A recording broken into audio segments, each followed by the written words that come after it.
Ас адамның арқауы. Азық-түлікті аптасына қанша рет аласыз және қанша қаражат жұмсайсыз? Бағаға көңіліңіз тола ма? Осы туралы ақтаулықтардың пікірін біліп көрейік. Енді мен азық-түліктің өзіне шынымды айтсам қазір жеткізбейді. 150-200 де кетті қазір. Бала шағаның үшеуі. Сіздерге 50 мыңнан жоғары жұмсайтын сияқтымыз. Одан көп жұмсаймыз. Айына. Айына қой 50 мыңнан. Одан да көп тиімді ғой, 50 мыңнан жоғары. Бағаға көңіліңіз тола ма? Әрине толмайды. Қазір мындай заманда қайдан толарсыз? Әрине қымбат, тамақтың бәрі қымбат. Азық-түлікке айына деген көп жұмсаймыз. Өзіміздің айлық табысымыздан өте жоғары жетпейді қазіргі таңда. Баға көңіл толмайды, қымбат. Такси сірә қымбат ол азық-түлікті үйге апару үшін. Ой, 100 мыңнан асып кетеді ғой? Бағаға жалпы көңіліңіз тола ма? Жоқ, қымбат қой. Қымбат қой. Барлығы қымбат. Арзандатпай ма екен есі депутаттар не қарап отыр екен жоғары жақтағылар? Бір айға санау керек оны, білмеймін. Шамамен 100-дің үстінде кетіп қалады әйтеуір. Көңіліңіз толмайды? Жоқ, өте қымбат. Ну, на продукты тратим много. По поводу довольны. Нет, мы, конечно, недовольны, потому что продукты выросли здорово. Вот у меня я мюсли ем.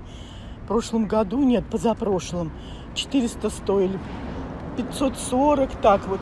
А сейчас 1100. Поэтому... Вдвое, да? Да, почти вдвое. Так что не очень.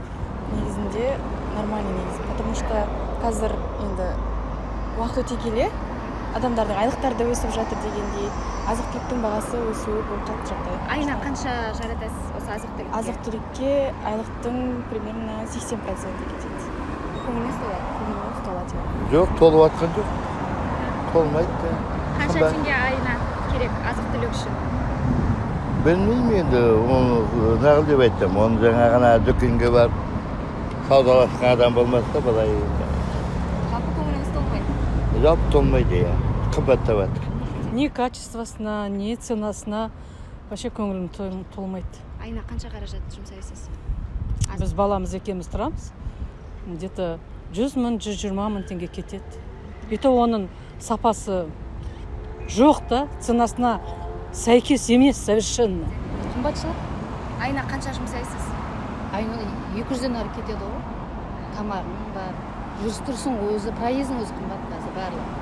Баланы киім бар, ол 2 есе қымбат. Баланы киіп бұрынғыдан бірге бір қосылған ғой. Одан да көп қымбат болмаса аз емес. Азық-түлік кетті шарықтап. Енді жаңа әлеуметтік жаңа тамақ дейді ғой, олардың өзі қымбат, қолжетімсіз.